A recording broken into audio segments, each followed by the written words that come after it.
a point in my list that says things I didn't like, and I wrote none, actually, haha.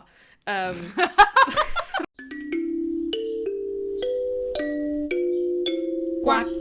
Welcome to the Little Duck Book Club with duck number 1, Ren, and duck number 2, Anna. And today we're talking about the sequel to, I think, our favorite book last year. Or one of the favorite books we read last year. Because we always read, like, trashy books. But we also want to give you the wonderful experience of nice books. Good books. We don't mostly read trash.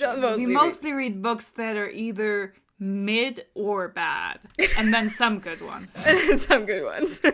We can't forget the mid ones, because there's a lot to say about those as well. That's true. The mid ones give a lot of range to say good and bad things about. Yeah, you can come out of it and be like, actually, there were things I really liked and also things I disliked. Yeah. Whereas other books, you're just like, this made me violent in a negative way. It's not good.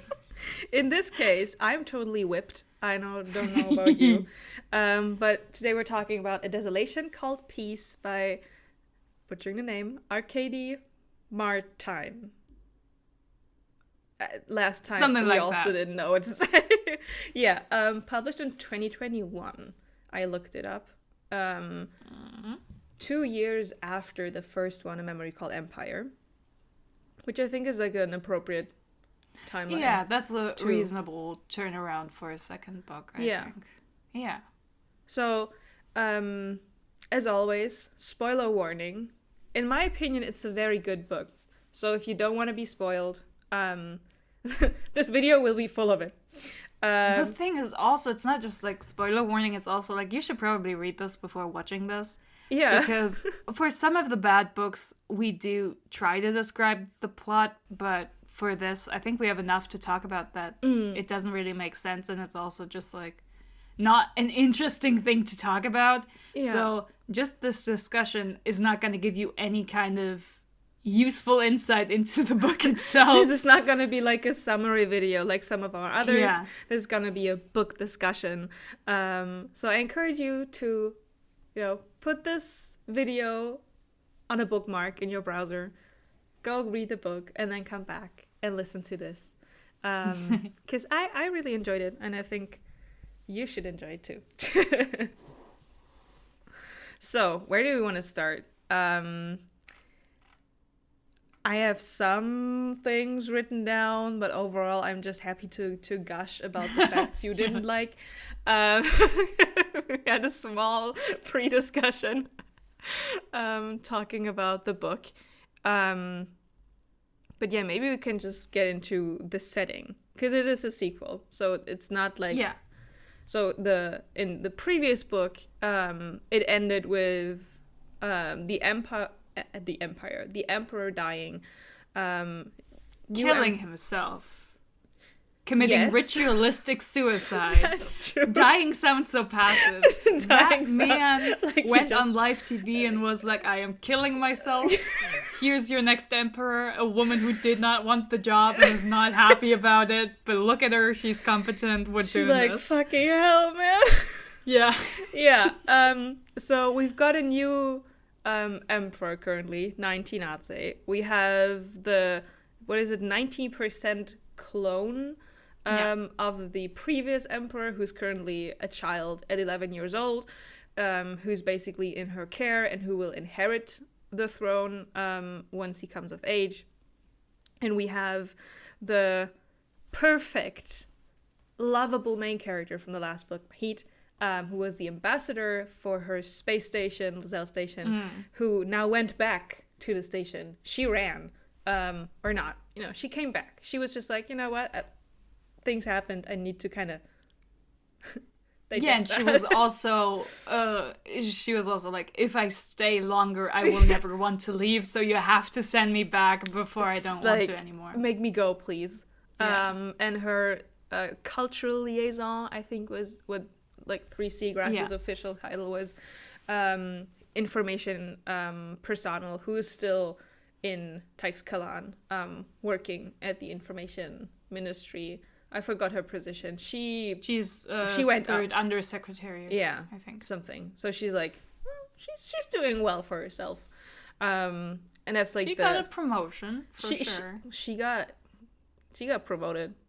And then that's like the situation of the characters that we knew from the first book. And then somewhere out in space, it's not really specified, it doesn't matter, it's on the border of the Empire, there's a storm brewing, an alien approaching, a danger that they can't really grasp yet, and that's like the starting point of the book, basically. Yeah.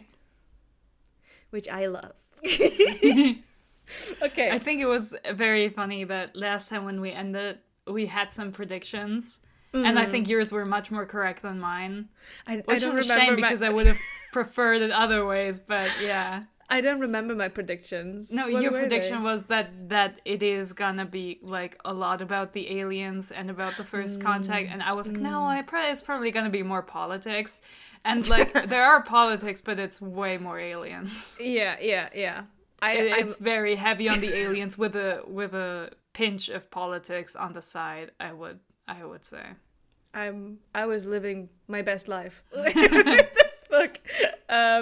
For those of you who are new here, I love sci-fi, and my favorite sci-fi trope is first contact. So seeing this, delicious. I don't know how we want to proceed, because I can talk about everything. I wrote some stuff down on the characters, on my thoughts on the themes and plots. We could just go along with the story and mention whatever stood out to us.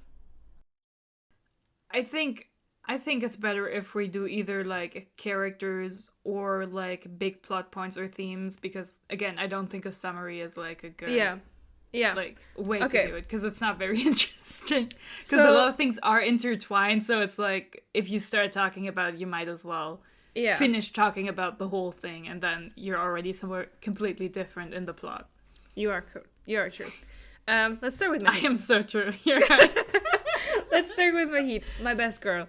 Best girl. I love her. In the first book, her way of tackling problems was very scrumptious, in the way that we have a competent character who still has shortcomings in the way that, they're not...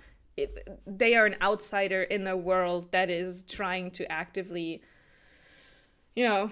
take everything in that they can get. At the same time, she's willing. She's like, take me, That's true, but also a good chunk of the first book was people actively trying to kill her. So it was not just... No, it was, yeah. And now she's back, basically. She's back to being Mahit, but also not just Mahit. She has merged with both of the Iskandirs, young Iskandir, the younger and the older. Young Iskandir is kind of fading. Now she has to deal with old Iskandir. I liked it, especially at the beginning of the book. Sometimes she's like, I want the young one back, please. The young one was nicer and more fun, and you're old and opinionated, and she's just biding her time on the station. And I love that she immediately gets herself into political trouble again, because she just can't not. And the thing is, she wasn't even doing anything, but her not doing anything was the problem. Was suspicious. But it was also like, she couldn't have gone and had people look at her imago machine, because then they would be like, hey, why do you have two? Dude, what the fuck happened here? And then she'd have to explain, and then they'd probably kill her. So she was like, let's not do that. I'm fighting through trauma from being on the ground during a failed insurrection, and you know how it goes. Being on public TV, having to talk about an alien invasion. Yeah, she's not having a great time. But I do love that, none of the counselors of Lazelle's station respect her or like her. I also like that none of them liked Iskander either. Everyone there's just like, oh, this guy, man. He had some uses, but also he was just so fucking annoying.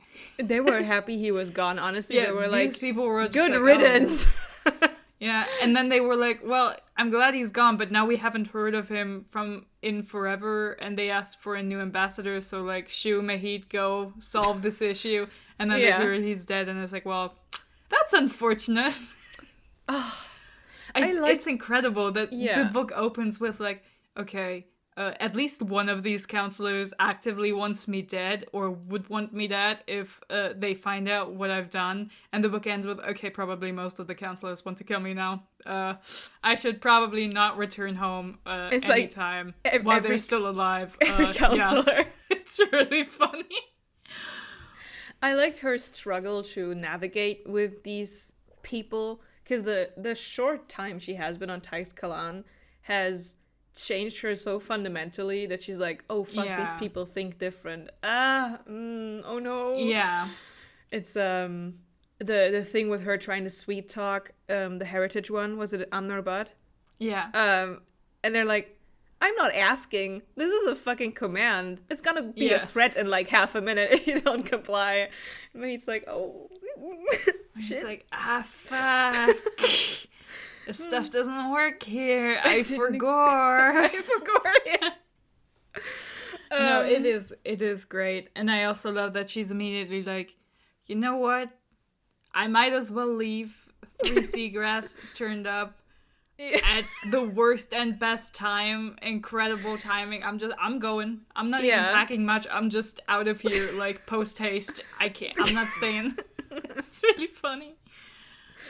It's maybe we can switch to 3 seagrass, because I love the scene so much when she's being like a little spy, you know. She dresses up in her different outfits and she gets to the station. So fucking funny.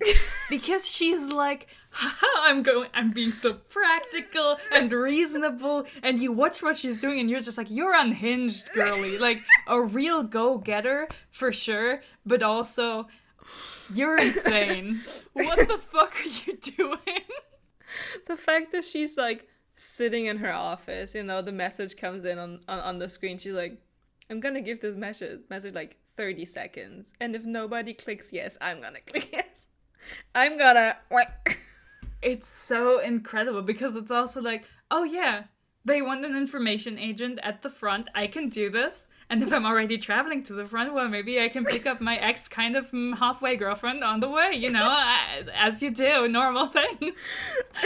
It's just like, 3 seagrass, what the fuck's up with you?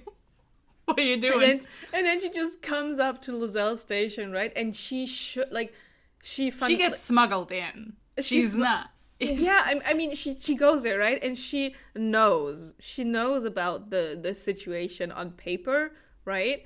And she gets to the station, she's like, I'm completely fucked. It's so funny. It's because during her inner monologue, during the whole, like, journey, she's just like, very practical, I'm very organized, I know exactly where I'm going, I know how these things work, and, oh yeah, I'm gonna bribe this guy, I'm totally doing this, and you're just like, 3 seagrass, you are crazy. You are like, so crazy. What are you doing? You can't just do that and hope for the best. Oh my god. And then, it's really funny. And then the face of Mahit when she sees her, and it's like, what the fuck are you doing here? And 3 seagrass is like, I don't know. 3 seagrass turns up at Lizelle Station. All alarms start blaring when she's like, oh yeah, I'm an official of Taix-Kalan, haha. And they're all like, girl, you can't be here. The poor guy who she, you know, paid who to smuggles her in, like, wait, what? You're from where? Your information? My god, you ruined my life. Like, bro, I'm never gonna get to, like, take anything anywhere. It's so fucking funny. And then her being like, so, like, oh, this is how you do things? Oh, did you just pay for this little office thing? And, like, Mahit is just screaming inside at the same time. 3C, she's incredible. I also love her inner monologue, like, is so filled with parentheses. She's a tangent girly, which She's I just like, support. She always goes half off into something else and then like, oh no, we should concentrate on the matter at hand. Which usually is that she's completely fucked. It's really funny. It's also because Mahit is like different. Mahit is like, oh no, that's a thought. I will not think about that. And Three Seagrass is like, let's repress. We just will not think about this at all. And Three Seagrass is like, no, let's think about this 20 times over. Yeah. Three Seagrass has like 5 different thoughts, and she thinks all of them at the same time. It's really funny. She's also like, oh, I love talking to somebody who's competent and is trying to manipulate me. Oh, I know this back and forth between officials. I love this. Finally, someone who's normal. Mahit's like, oh, just give me another whiskey, please. Yeah, Mahit's just like, I need to be alone for 10 hours, please. I am at the end of my rope. I am done. And then Iskander comes along and he's like, so, want to think about what you did back there? Yeah. She's like, no, I don't. She's like, I don't want your opinions. I don't want your thoughts about this. Shut up, old man. This is like 90% of these problems are actually your fault. I just inherited these. Do not speak to me. Isn't that even something in the interludes, one of the ambassadors, one of the council people from Lozelle mentions as like, oh, Iskander basically fucked up for all of us. Yeah. And now Mahit has to kind of, well, unfortunate for her, but yeah, whatever. They're like, well, rip Mahit, but like, we're built different. No, I loved it too. It's really funny. And when they reconnected in the book, I was like, oh, finally, yes. That's what I wanted and needed. Especially like them imagine them sitting in the little transport capsule, the little pot. Yeah. like on their way to the other ship now, like, what do you mean? What is this? What is going on? Yeah. No, it's really funny.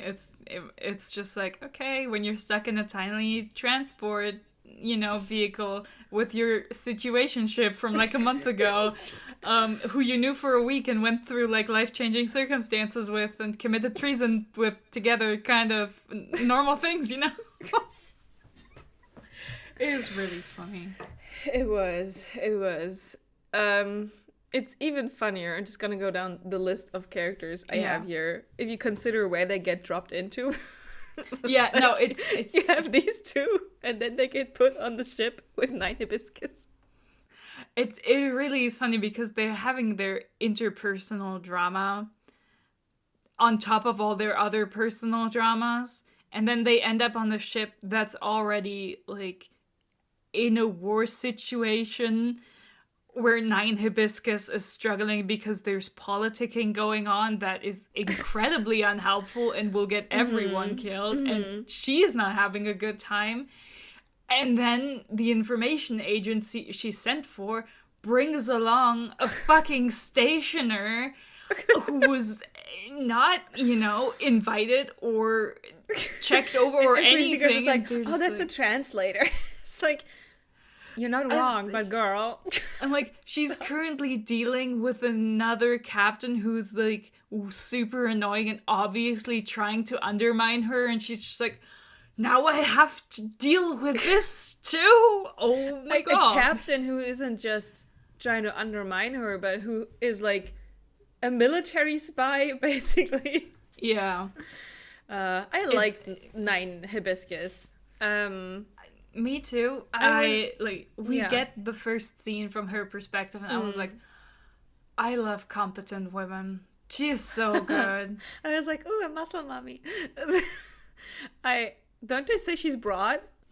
They do, like, but I'm just like, that was your thought? I was like, stop objectifying women. Where's your feminism? Just because you're gay doesn't mean you can't objectify women.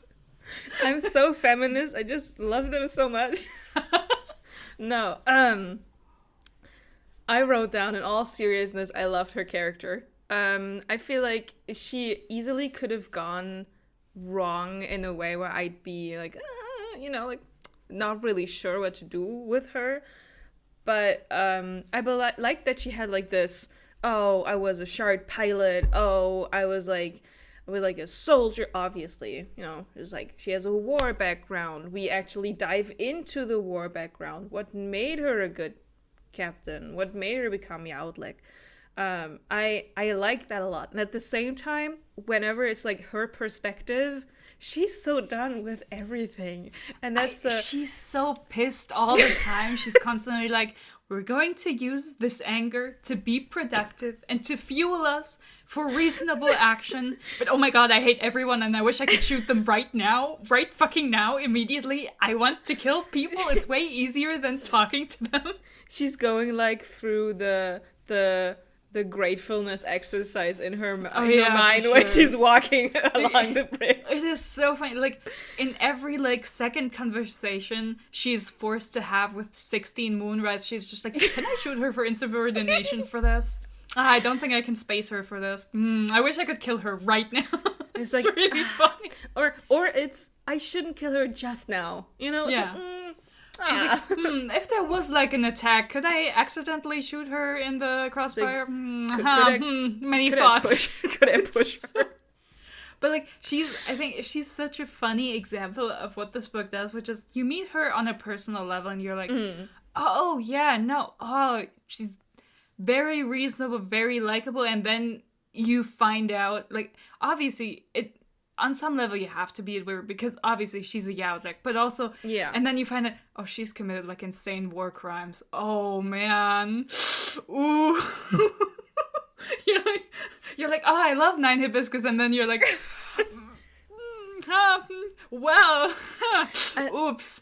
I like that. I mean, that's a thing about multiple POVs, right? Yeah. You get different perspective of characters. No, for sure. But especially with 9 Hibiscus, everything you find out through other characters about her makes her like this super scary person and like very imposing and like, and then it cuts to her and she's like, fucking cats, like fuck them. And it's refreshing and fun in a way, not in a way that I haven't seen this before, but in a way I know I like this kind of character.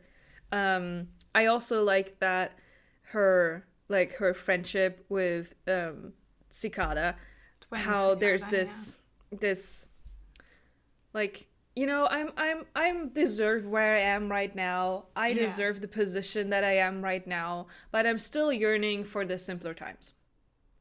I'm yearning for the trainee times when we were just, 2 trainees having fun, being friends, when I was a tiny little shark pilot. And I like that kind of introspection where it's like, I do enjoy this, but God, the torments are tormenting right now, and I would rather not have this situation, which made her very human, which I really liked. Yeah, no, it was very good. She's a great character. I love her a lot. Like, I was glad we opened up on her. It was very fun. I was like, because she does hate politicking, but she's also not bad at it too. Like, often she's just like, oh, I'm so much better at shooting people than this stuff. I wish I could just go and fight because that's easier. Yeah. But she's also really good at the rest. She's not, and it's very funny because she's also like, I don't even want to participate in politics, but I have to because they creep even to the frontier and make my life harder, even though we're technically all fighting for the same thing. It's very annoying.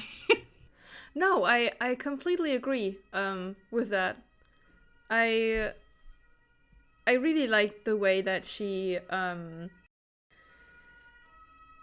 a good, like, what do you call it? She's a good general. She's a good strategist. She knows her way around, and she tackles the political aspects and issues the same way she tackles the alien threat, with a certain disarming honesty, but enough, like, skepticism that it doesn't come off as, oh, this person made it to this position being naive, Yeah, for sure. It's like, she is complex, and she's also probably as good as a person can get if they're the kind of person who makes it to her rank in a military expansionist empire. It's like, you absolutely do kill and like maim people who do not deserve it at all, and you're absolutely on the wrong side of history in so many places, but also like you're trying, You're trying, yeah. Like, at all the points where she was like, oh, can't we just fucking, bomb all the alien civilization planet that we found? Can't we just, like, kill them and be done with it? Mm-hmm. Or she's like, oh, can't we just shoot the fucking stationer ship and just kill that guy? I don't want to deal with him. But then she doesn't do it because she knows it's not the right thing to do. Her impulse does not win. She does think about actions and output and stuff like that. Which is nice. It's expected of a highly esteemed general, right? But it's still nice to see.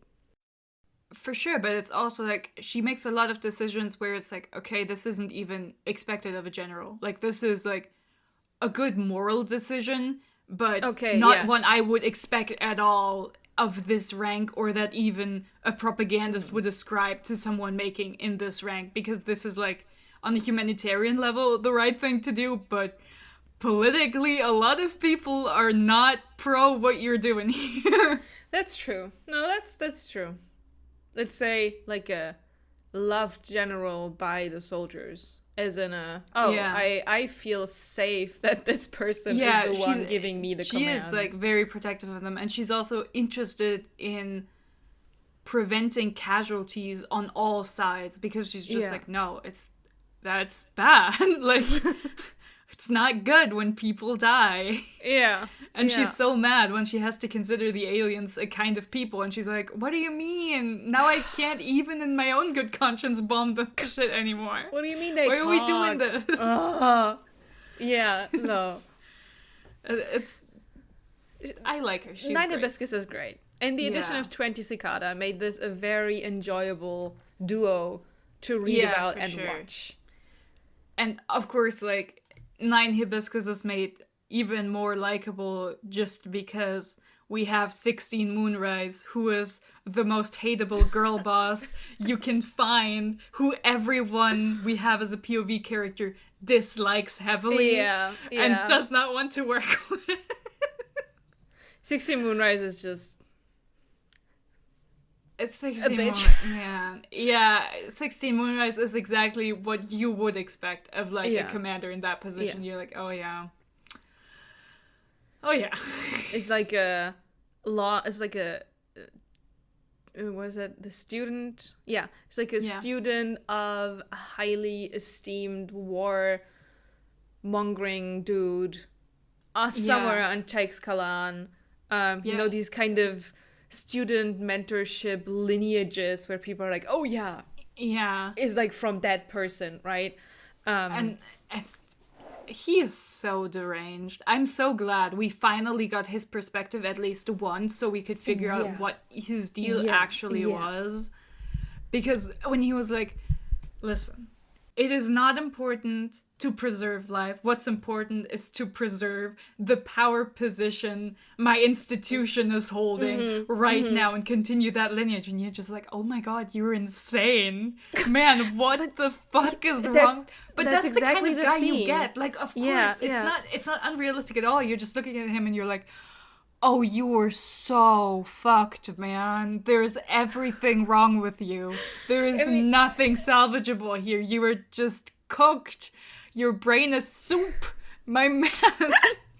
To be fair, what do we expect of a guy who, like, leads or was a lead of the military spy? Of the third palm. The third palm. The names confused me a little bit, but I was like, it's just the third palmer, so I'm not gonna question it. I'm just gonna No, because the military is made up of 6 specific branches, the 6 outreaching palms, and the third palm is that one. So I know I got that, but I was like, why do we have 6 palms? Can't we have different body parts? Like, no, but they're all outreaching, like they're all grabbing outwards, you know? I know, but I was already struggling in the first book with the naming convention, right? Which is why I started to just remember the Teixkalan people by their last. Which is still crazy to me. Because in my brain, these are compound words. Like, it's not... Like, if you just tell me seagrass, this sounds wrong to me because it's 3 seagrass. It's just one word. It's just 12 azalea. It's just 11 laurel. It's not laurel. That's wrong. You can't say that. It's not like I disregard the number, but in my brain, it's yeah, I know. it's easier to remember them. Anyways. I loved all the world building and terminology. I was like, oh, this is so well done. It is. I am so in awe of all the world building. I'm like, oh, this is all so sexy. To imagine like a creature with 6 arms that like reach out in like a all kind of degree. In all 6 directions, and like the 4 cardinal, and then up and down in space. It's great. It's so honestly good.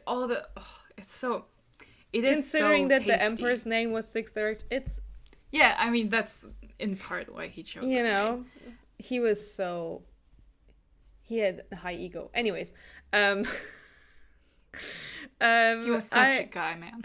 I like the triangle conflict, or it's not a triangle really. It's like 2 parties here, 1 party is over there with the 9 hibiscus, 20 cicada, and 16 moonrise situation. I love 20 cicada. He is great. Such a cool dude. Delightful. I would have liked to learn a little bit more about his homeostasis cult. I mean, there's not much to say except for balance, but there was a constant, like, especially from 3 seagrasses PoE, because for 9 hibiscus it's normal, right? But 3 seagrass meets him for the first time. She has enough background knowledge to know about this cult. Not like Mahit, who's like, the fuck, and Iskander tells her, oh, I'll tell you later. But there's like references to his tattoos and all that stuff. But it doesn't, like, you know, like, I was waiting for a little morsel more. You wanted a codex entry that explains to you what the cult's doing. Yes. Yeah. I mean, it is interesting, like, how the POVs are partitioned, because I would have liked a 20 cicada POV that was not just the epilogue, which is hilariously titled The Postlude. The Postlude. I was like, that's a word. When I saw that, I was like, that is the funniest thing you could have done. I understand that this is probably a real word that is used for this, but you do not have this in a standard vernacular. You have the prelude and you have the interlude. You do not have a postlude in anything ever. Incredible. What a title. I learned a lot of new words in this book. Like, in general, I sometimes had to whip up DeepL or Google Translate and type a word in there. Yeah, because some words I didn't know. See, living and learning. Don't look at me like that. I know you have a higher vocabulary than I do. No, I'm just in my brain. I'm currently thinking, what words were? Now I'm thinking, did I just ignore them and go like, I get a vibe for what the word is. That's enough. Because sometimes I do that. Because sometimes it's like, okay, I don't want to interrupt my reading experience by looking up a word when I can just intuit what it probably kind of means by the context, you know. There was one that I remember is when 8 Antidote gets explained the communication postal service by the guy, and the guy is so like submissive that 8 Antidote doesn't think he's annoying, but he's kind of flattered by it. And it wasn't submissive wasn't the word, it was a different word. And I was like, what do you mean, what is this guy? And that, for example, I had to Google to figure out what that meant. Because, like, why are you flattered? He's such a special 11-year-old. I love him. I know you don't. It's fine. I mean, I also don't dislike him, which is a high feat for an 11-year-old child in a book who gets way too much POV for my taste. like, I understand the point of his POV, and I understand why he has so much, because that's just how almost everything that's going on Teixkalan is communicated inside this book. But man, I wish I had more insight into the adults, because yes, obviously it's very useful writing advice, and it does make for engaging chapters when your protagonist also is not clear on everything that's happening. Like, yes, it makes sense that, for example, we also didn't get an Iskander POV in the first book, even when the older one was integrated. Like, I understand this, but also in a lot of scenes I was just like, okay, yes, I understand that how a Antidote would see this, but could we please get what the adults are actually doing now, please? And not just allude to it. I would like to get their insight to understand what their characters are like. So I was glad that we at least got one short section for 11 Laurel. I don't think we ever got one for 3 Azimuth, which I still find disappointing, because I would have also liked at least a short section to get a better feel for she's like. And I am absolutely furious that we do not get any 19 ads POV except for the, diary entries at the beginning of the chapters sometimes. That is true. I love her. I wanted her now. POV. I was like, oh, she's Emperor now. Surely we can get something from her in this book. No, we don't. I'm so mad about it. She's my favorite. I found the word. It's, I don't know how to pronounce it. Obsequious? Yeah. I did not know that word. I was like, the fuck does this even mean? So I had to look that up. No, But good on you for looking it up. I agree with the 19. I honestly thought she was gonna play a bigger part in this book. Me too. Since she now is Emperor. Yeah, I had hoped for the second book that Mahid would return to Teixkalan and that we would do more politics that obviously also concerns the alien threat, but now that she has a direct line to the Emperor the way Iskander had before her, I thought that we'd get more with her in 19 ads, like interacting and stuff. So I was like, where's my wife? Where's 19 ads? The best character. I miss my wife. Where's my wife?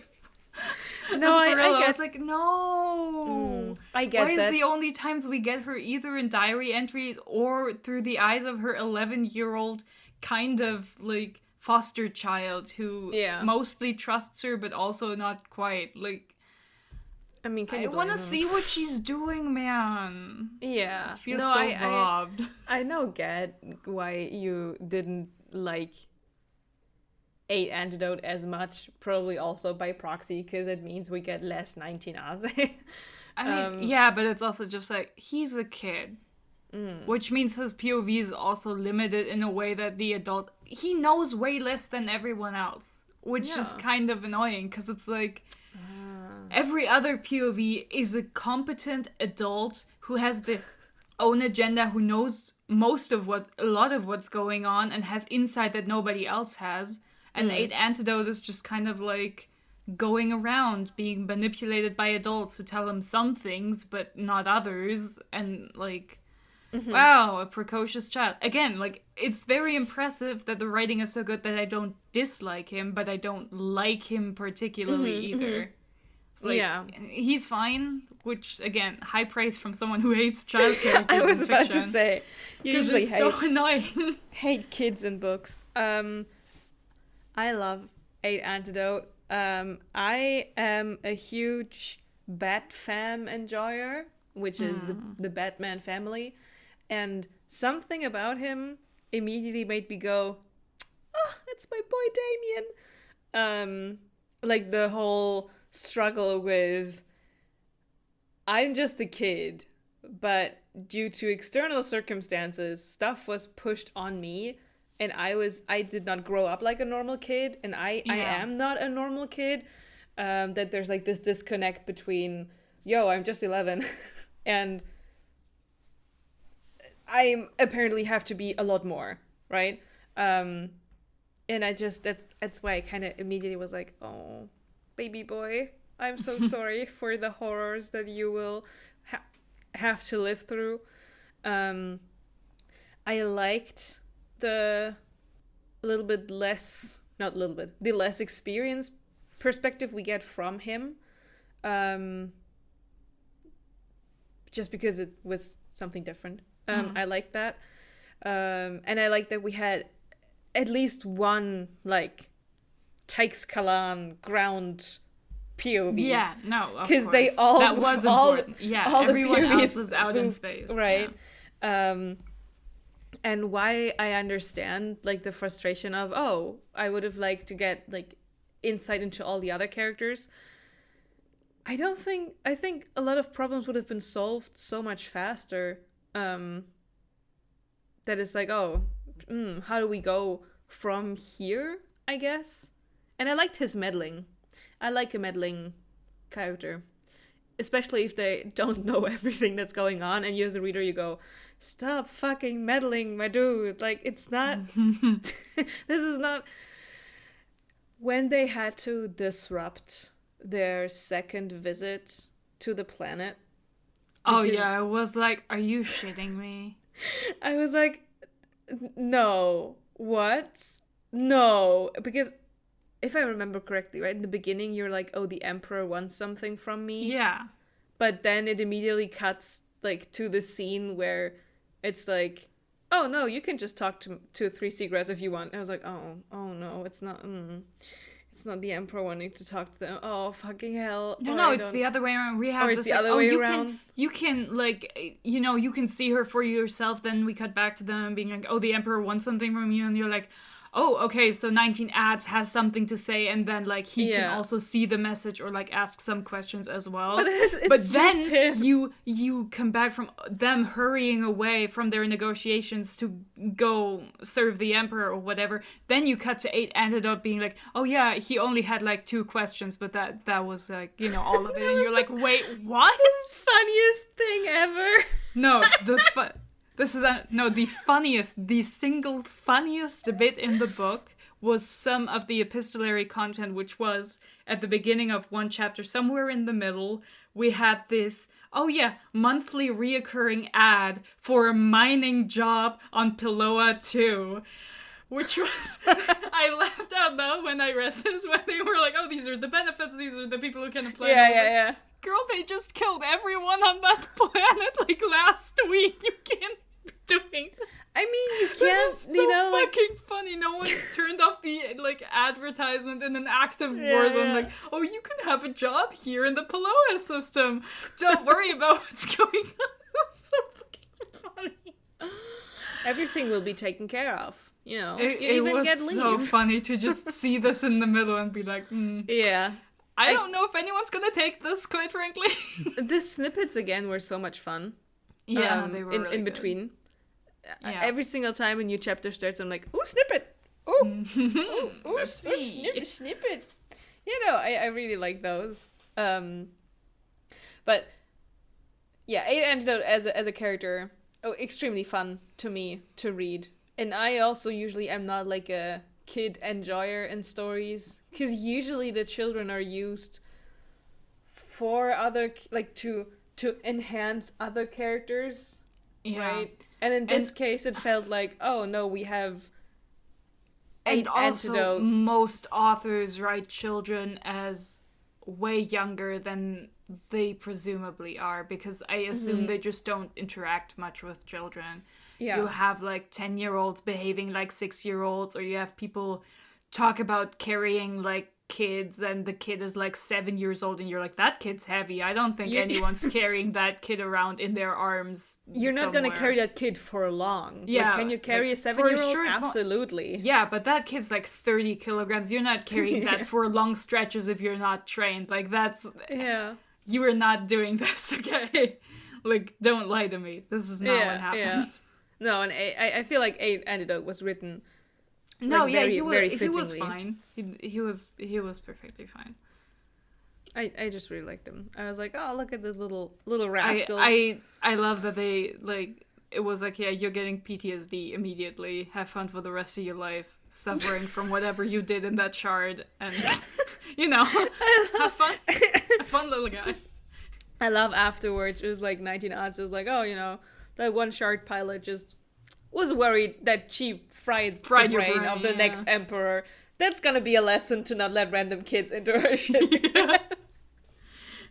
She's like, oh, it's a learning opportunity for all. Yeah, exactly. No, I really like them. Yeah. I also really appreciate that we do get a scene in this one where 19 Ads explains to him what an insane person his predecessor was and what he wanted to do to this poor kid. Yes. Because it's like, it weighs on him, the kid, all the time in the book. Whenever she looks at him, whenever he's like trying to use the fact that he looks like a younger ex-emperor, right? Where he's like, but there is something going on and I'm not sure what is going on. She's always looking at me with this sad face, like she's not really sure whether she did the right thing or whether she's like guilty about doing the right thing but condemning somebody else, and he's just confused, and he's 11, and then finally she sits down and she's like, listen, my dude,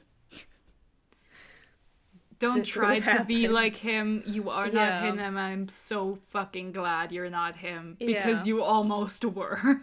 Yeah, and I mean, if we look at her diary entries, she loved the guy, but at the same time, you notice that she was also, like, not scared, but I do appreciate that her concern was a little bit about the kid, but mostly about, like, the integrity of the empire and being like, this cannot be allowed to happen because it's a fucking travesty and an abomination. This cannot be allowed to happen ever. Which is really funny, because it's like, well... I mean, yeah, but again, it fits her character. She's not the maternal... Great. Like, yeah, she isn't. Like, she's like, yeah. She's like, listen, you have to survive long enough so I can give you this job which I didn't want, and I can retire and not be the fucking emperor anymore because I hate this job. It's really funny. I love her diary entries where you can just feel that she's like, I hate this fucking job. Why'd you give me this job? Yeah. Fuck you.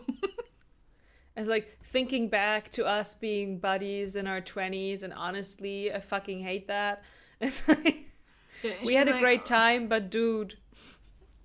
It was like, it was great committing war crimes together. That was a good time. Very impressive. But, like, I don't like this job, man. Why'd you do this to me?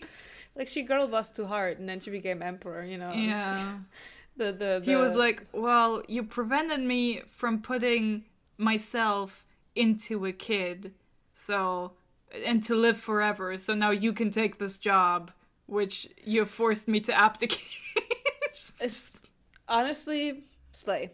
But yeah, no, I just love the the layers are very good. Yeah, the layers are layering. It is really well done. Like, all the world building in, like, the world sense, but also the social world building is so good.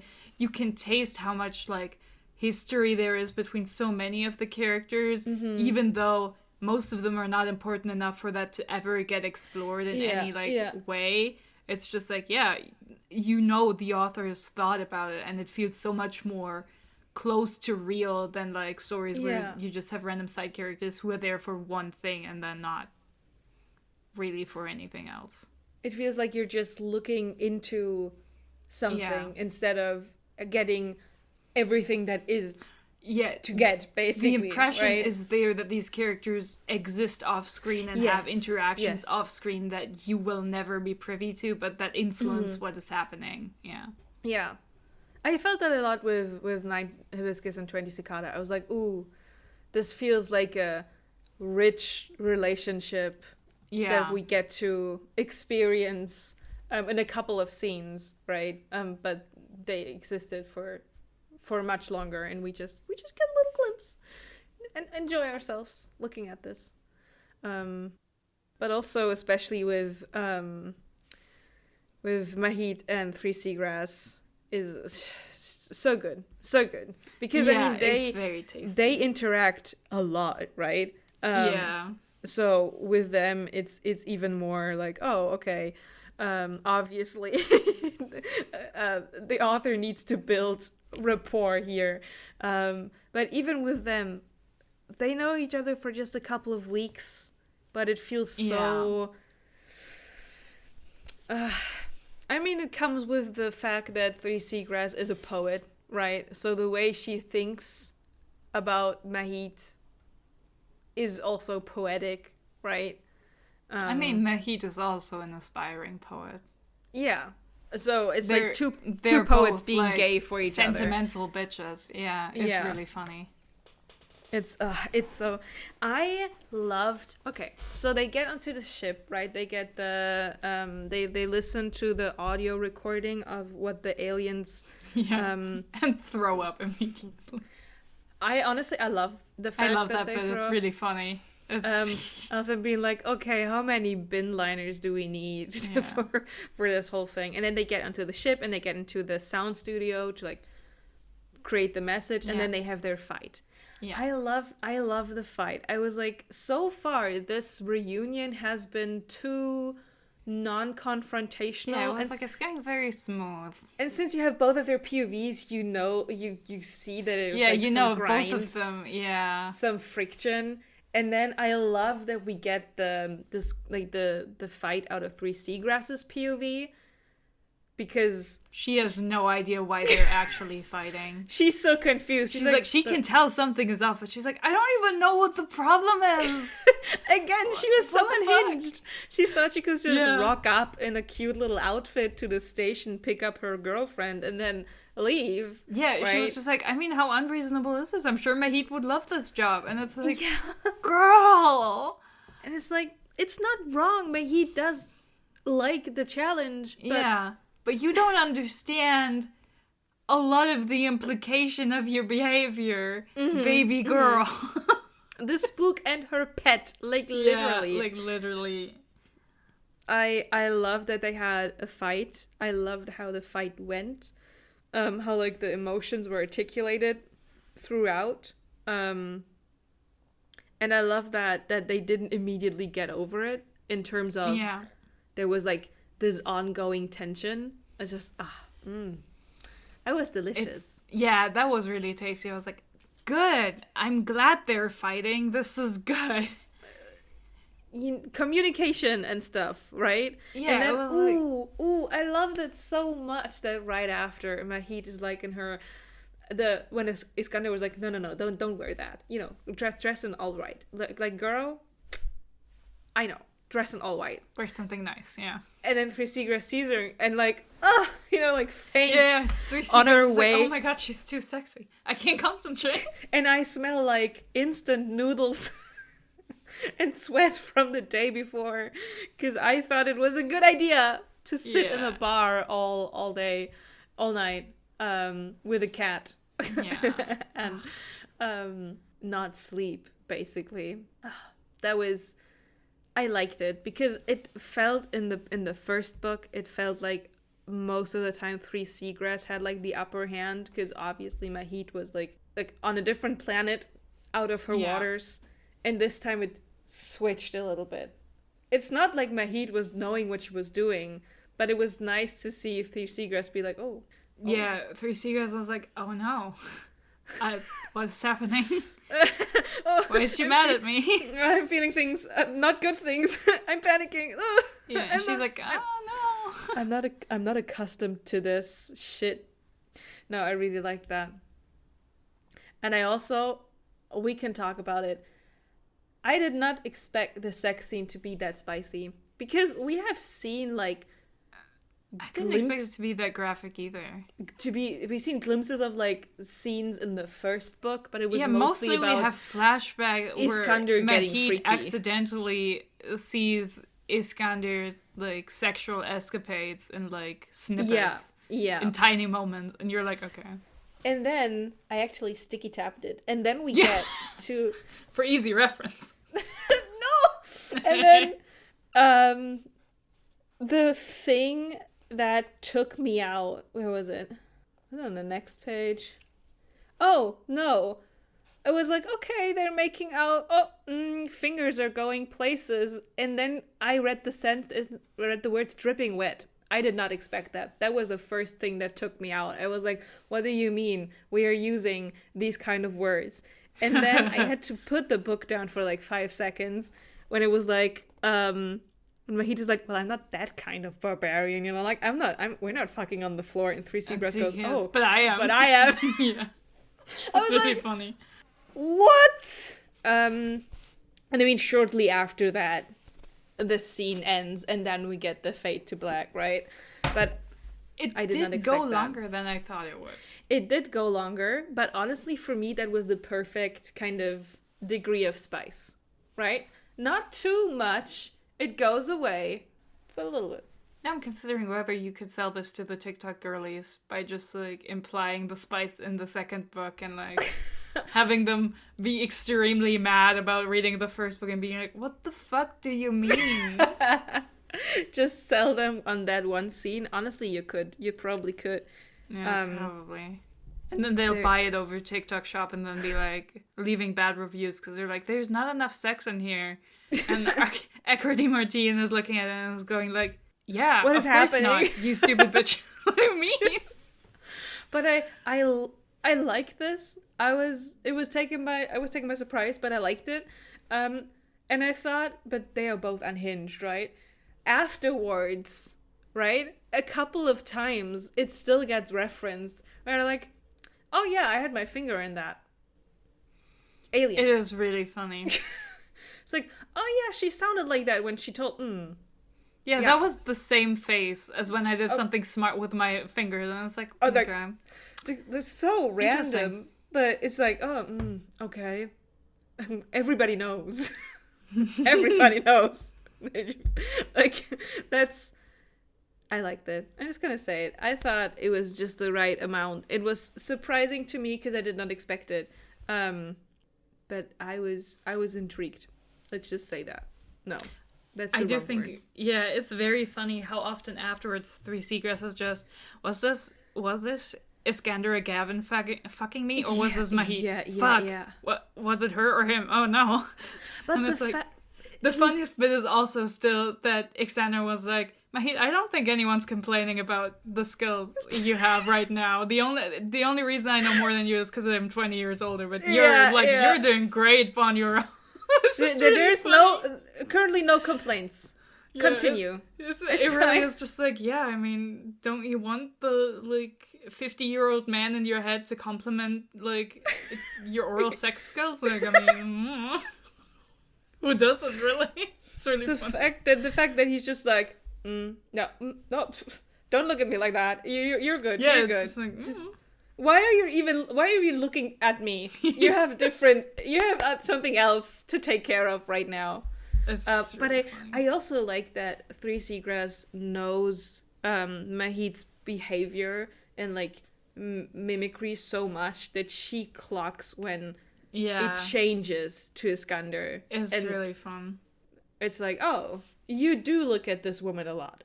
You do observe everything. You spend a lot of time thinking about her, yeah. Yeah. So just the widening of a smile and like the way she uses her arm is suddenly. Yeah, and you're just like, that's sus.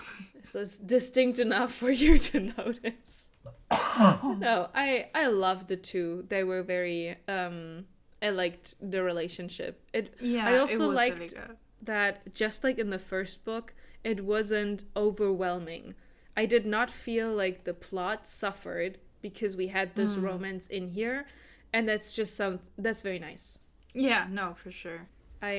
Same with or well, maybe not same, but similar to Night Circus, where it's like there is the romance in there, but it's not about that. Yeah, it's not hijacking the rest of the story to be told, because that's not what the story is about. I really enjoyed that. I do think it's interesting, this is unrelated, that we have the romantasy genre, but we don't have an equivalent for sci-fi. That is very interesting. It's interesting to me, just like as a fun tidbit. Like, it's just like, yeah, wow, I've never thought about this, but yeah. It's also not because I think there's erotica, like, there's a lot of alien there. Fucking romance, but that's different. There's also a lot of stuff with robots and to be fair, sci-fi is just also not as popular as fantasy art generally. I think that's the thing. That's probably the thing, yeah. As much as people go, oh, sci-fi is like this grand thing, and I feel like at least in like movies and TV shows, sci-fi is, or at least currently, sci-fi is a bit more approachable, fun. It's being watched more. It's being produced more. There is a lot of sci-fi coming out, yeah. Compared to books. Not that there isn't a lot of sci-fi, but there's not a lot. Like, there's no big eyes on sci-fi because of the lack of this romance. There isn't really a big sci-fi series that has made its way into the mainstream the same way Game of Thrones has, or something adjacent, right? Like, it's like a prestige book series that a lot of people started reading because it became popular, but this isn't, like, I can't remember a single sci-fi series that was this ubiquitous, like, culturally speaking. I would think of Foundation, maybe, but not as big as Game of Thrones, obviously. I haven't heard of that except from you. Like, really? Oh. Yeah. Like, I mean, I also don't follow, like, adaptations or films or whatever, but that's what I mean. Like, the books by themselves, like, sci-fi as a literature genre is just much, like, more niche than fantasy is.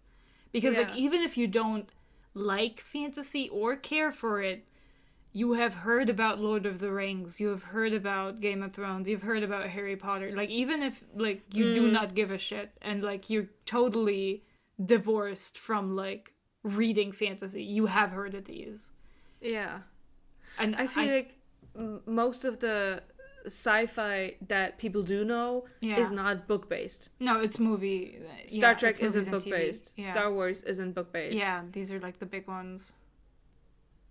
And the other next bigger ones I could think of are more dystopian than sci-fi. Yeah. I mean, they are sci-fi, obviously, because it's like a future situation, right? But it's mostly dystopian. Like, I would, like, Hunger Games, I'd be like, I wouldn't say that's, like, the typical sci-fi if you think about it. No, but dystopian is a subgenre of sci-fi, typically, yeah. That's true.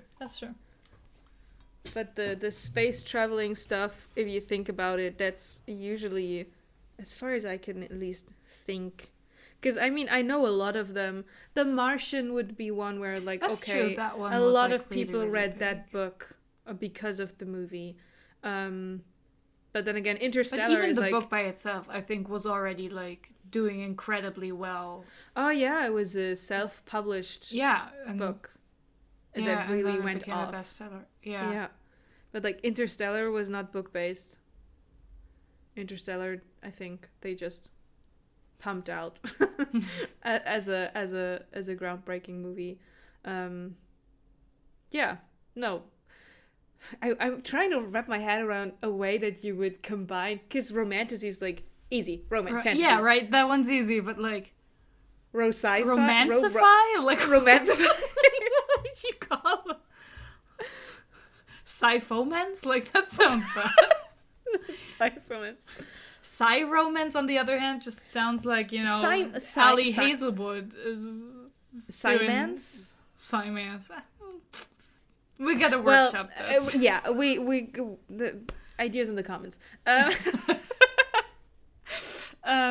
yeah, no, that's true. It's also, if you read sci-fi, a lot of times it reads more like if you were to read fantasy with a romantic subplot, like that's kind of the standard in sci-fi, that you have a sci-fi story and maybe there's a bit of romance in there, which I personally enjoy a lot.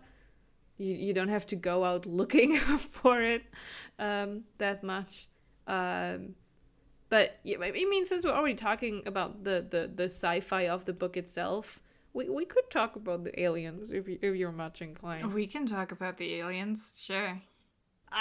Okay. So next to First Contact, another thing that I really like in sci-fi, which I'm like, why is this?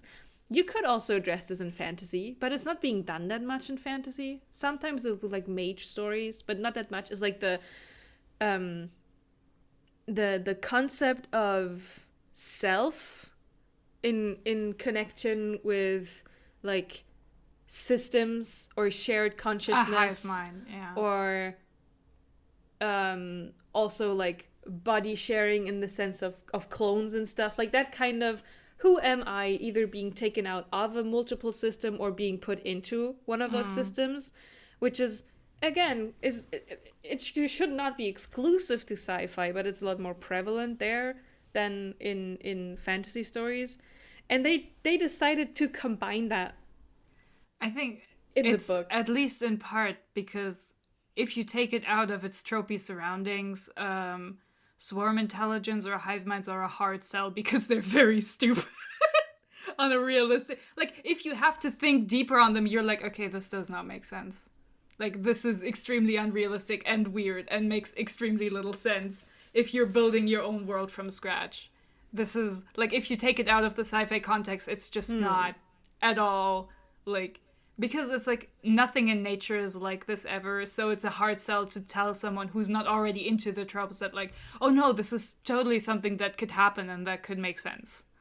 Really? Yeah. I just really like, I get it. that you're a sci-fi girl, but like, to me it's like I don't find it particularly compelling because I'm just like, well, it's kind of stupid. Well, why is it stupid to you? I'm interested. It's stupid because the amount of energy this kind of constant communication would take is insane. Like, just processing energy and also sending signals constantly, and then on top also like having it extend everywhere and having to integrate all that information. That sounds way, way, way too complex to just develop like in a reasonable way. And like to like, I understand it's a sci-fi trope and it's based on like a misunderstanding of how insects and stuff worked. And like now we know they do not work at all and hive minds are not real. But like, and I understand that the trope can be appealing to people, but to me it's just like, well, it's kind of stupid. You mean like hard to establish as the hive mind trying to go bigger, or like, hard how to would establish this as even the develop author at to all make sense on any like level? Like, I'm just like, this makes, like, especially like evolutionary speaking, this makes zero sense at all. Like, you can't, you'd have to be very competent. Like, I don't mind it. Like, it's a sci-fi trope, I understand, but I'm like, okay. But if you tried to sell me this in a different, like, flavor, I'd be thinking more about it, and then I'd be like, okay, but why are we doing this? Like, we're not talking artificial hive minds, which, like, okay, yeah, sure. Obviously, people would be like, okay, but what if we could, you know, be connected? That could be super useful, especially in, like, a military context where you don't really give a shit about the singular people and what it does to them if you do this to them. But, like, in nature, I'm like, yeah, where would this come from? That is kind of stupid. So this is, like, strictly the nature part. Because yeah, obviously, like, a natural hive mind is just incredibly silly to me. It's like I understand it's a fun trope, but I'm just like, that is, you can't be doing this, man. Yeah, I kind of forgot the fact that if you take it out of the sci-fi, you're only left with the natural hive mind. I mean, again, you can also try to do like a magical artificial one, but you'd have a hard sell in selling someone like a like real existing like creature that has a hive mind. Because fantasy people are just like, why are we doing this? Because it makes you think about it. If it's not in its tropey context, you're like, why is this happening? And the more you think about it, the more it's like, oh, okay, we're doing it because it sounds cool, not because, practically speaking, it makes a lot of sense to happen. You know, I just had the epiphany that I think I'm just much too accepting of stuff. I mean, listen, this is why you have way more fun reading things than I do, because my brain's like, well, this is kind of stupid all the time.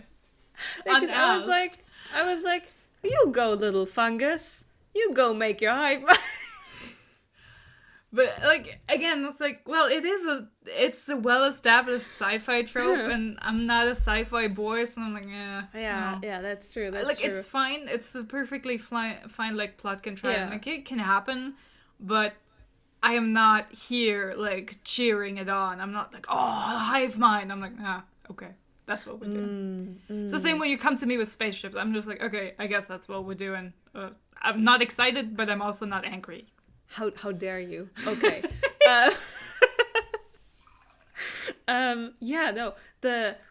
I mean, as a reader from the beginning that this is like not a singular individual situation, but this is some sort of bigger multi-system alien that we're talking about.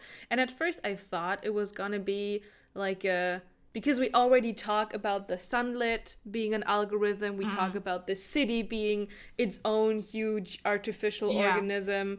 Then the shard thing happens, so I was fully anticipating for this to also be an artificial hive mind, because there's also this interlude about how it handles meat and flesh. Yeah. So that felt very disconnected from like organic matter. It's like, oh yeah, you can use flesh to obviously eat. You can use flesh to do tasks.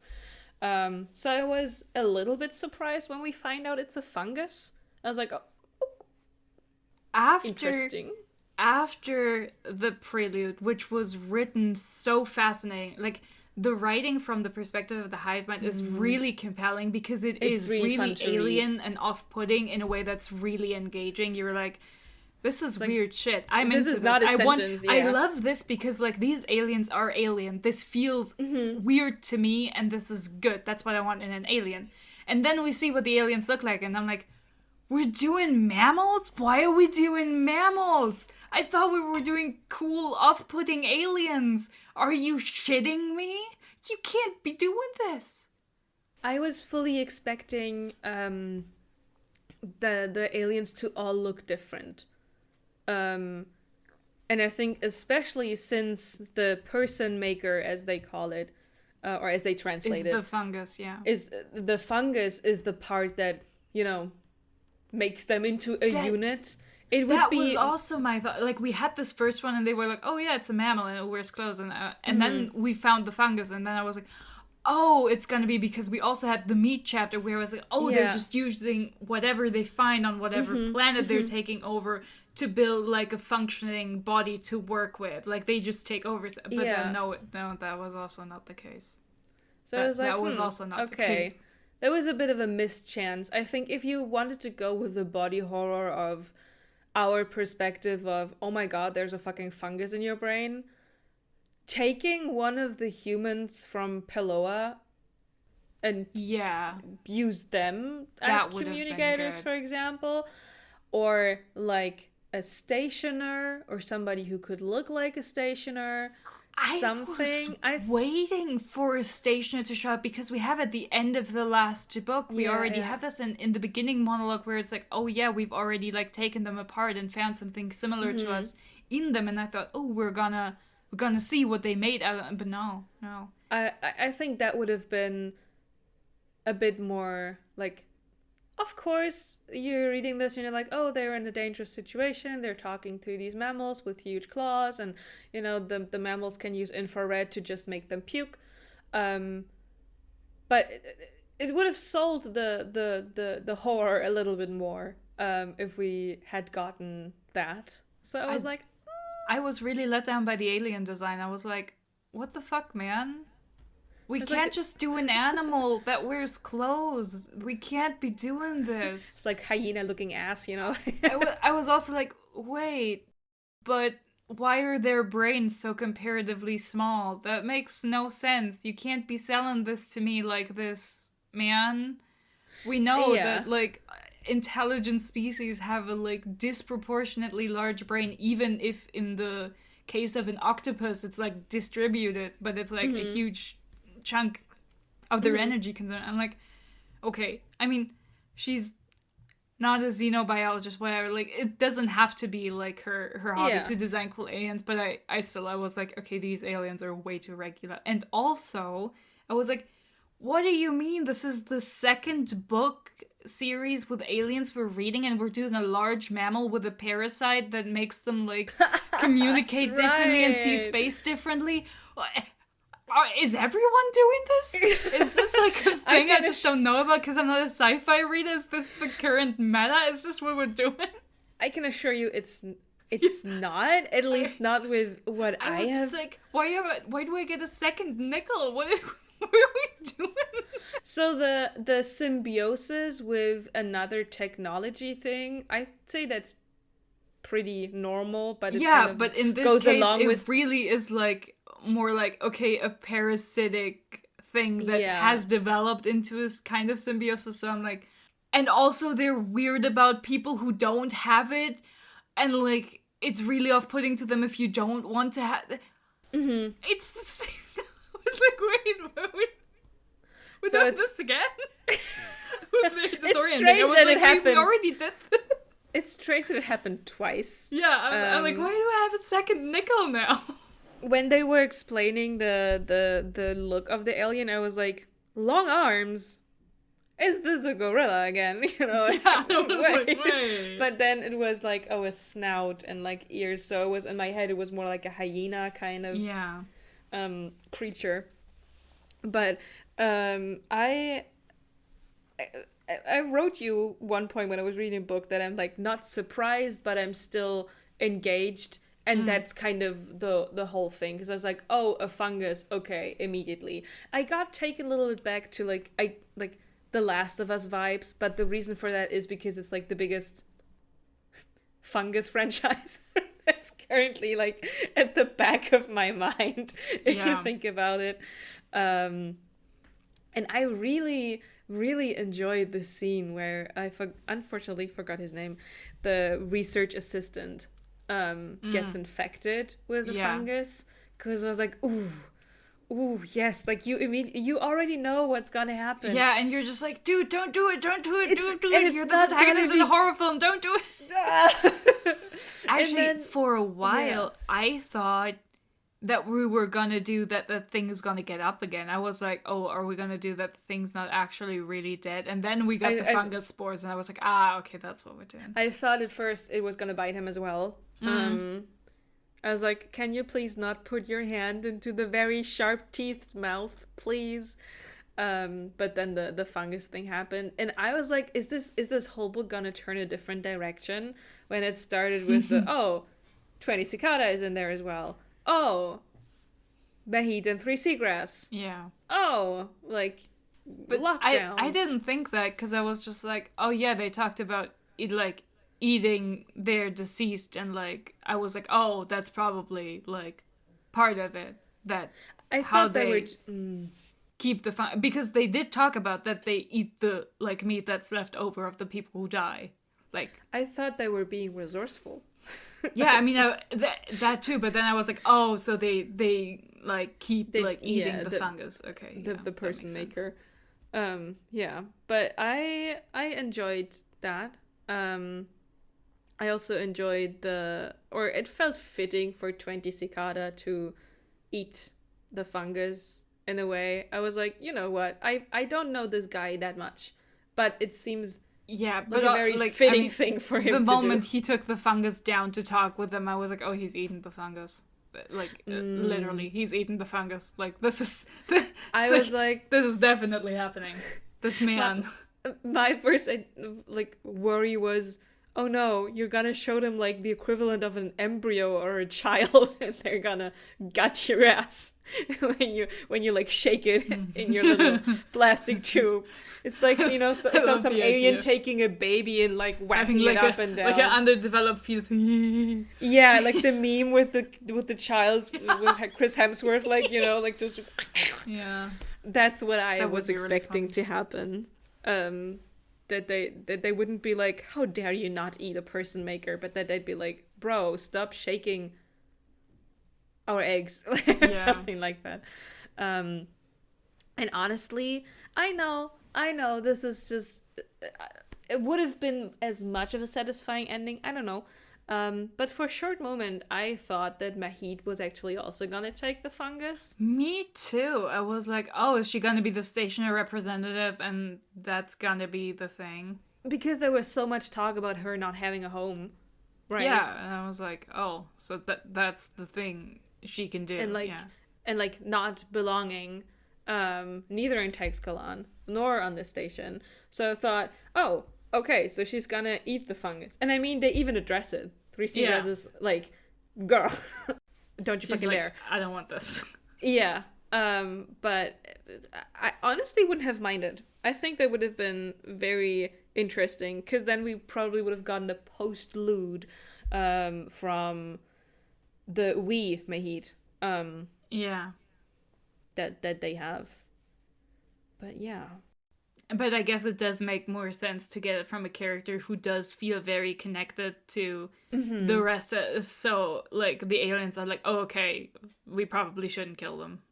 Yeah. Because they can build connections. Not like Mahit, who's like, well... It's like, they did what to you? Yeah. Girl, no, we are opening fire again. It's like... Yeah, no, it's definitely something I expected or would have liked to see, but it didn't happen. So that's fine. That's perfectly fine. I also wrote down a note on like the negotiations down on the planet. I was like, I love that literally no one here is having a good time. Like, the aliens are also hating the heat. No one is having fun. Everyone's miserable down there. It's really and the aliens don't even have, like, a little canopy, right? Yeah, and I think... And it was probably shit enough that they were like, dude, we're not sending you two back down. Somebody else can go. It's fine. Like, you don't have to do this again. Not you again. You were suffering. It's fine. Well, somebody else will do it for you. I thought this is a very specific memory. But I thought the singing with the aliens together was very cute, for the reason that... Have you played the video game Spore? No. It's you start as a cell, like a singular cell in the primordial soup, and then you eat other cells and you grow, and at some point you leave you can, with each like developmental stage, you can change your little organism, and then at some point you have to give it legs because it goes out of the water, and then in the end you can take one organism throughout the whole industrial evolution stage up to space, and it's basically Age of Empires is like your own little creature. And there's a stage in between before you go into like civilization building, which you go to other species on the planet that you are on, and you try to either annihilate them or make friends. And they sing to each other. You can sing to the other alien species. And reading the book and then being like, oh, and then we're singing and kind of going back and forth like la la la, trying to reuse the sounds that you're making. I immediately had to think of Spore and like having these polygon alien shaped animals singing their silly little songs. I think it's such a cute idea in itself to be like...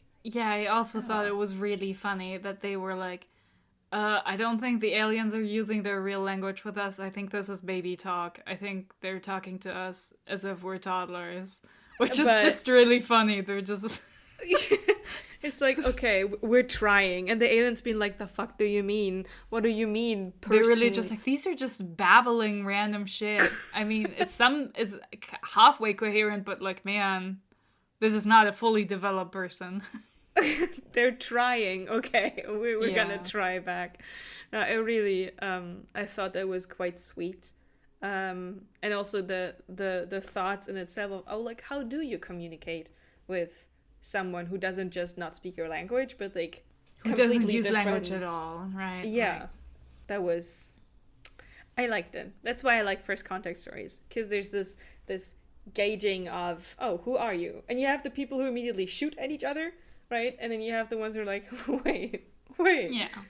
Have we tried to like sit down on the smoldering desert planet? And like the thought that like all of the political stuff is going on there in this spaceship while Trent Cicada is sitting on the ground trying to draw like a flower and shit, just like trying to communicate with the aliens. The aliens are also like, especially if you can't go with the simple me, you, us, because to them it's like there is no me or you, there's only we. I would have liked... I know that would have been boring or destroyed the pacing, but I would not have minded to see more communication with them, because that was my favorite part in the whole book. Reading the communication parts. I was like, oh yeah, Like when they were making the little pictures to like symbolize to meet on the planet, it's like, oh no, add a ship so we know like who's supposed to. And I was like, I loved it. I really like that. That's, you know, the first contact love speaking for me. I know, I really, really thought that was really cool. And then, oh, I forgot to say that earlier. When they do have to go back to the ship to answer to 8 Antidote, I love the fact that 3 Seagrass was so fucking pissed. She was like, I'm gonna go down again. I don't care. Yeah. This little fucking kid on the other side of she was right to do so. It was legitimately just like, dude, what the fuck? Why did anyone, like, note this down as priority enough to call them back up anyway? Yeah. Like, what the fuck are you on, man? What the fuck? And he just like, hey, come on, we're already up here. And especially that kid, like, deserves some answers. I mean, they couldn't know that the kid only had 2 questions, as you already said. But that was also insanely funny. The moment I read that, because it's not, you don't actively look at the scene. It's something that's sent passively in between lines. It's like, oh yeah, we're sitting here, but 3 Seagrass was ready to leave. Makes it even funnier. It's just so fun. No, I just you know, I have a point in my list that says things I didn't like, and I wrote none actually, haha. but I know that's so funny, man. that there's things that that you didn't fully go along with. I don't know if we mentioned all of them already, but if there's anything you want to talk about. I think we've talked about it. And like that I don't like is also a strong word. Like it's well written, right? Yeah. And if something has like a genuinely good and engaging prose, a lot of things that I don't really care for are more neutral than negative. There are things where I'm like, okay, I don't really care, but like I'm also not mad that we're doing it.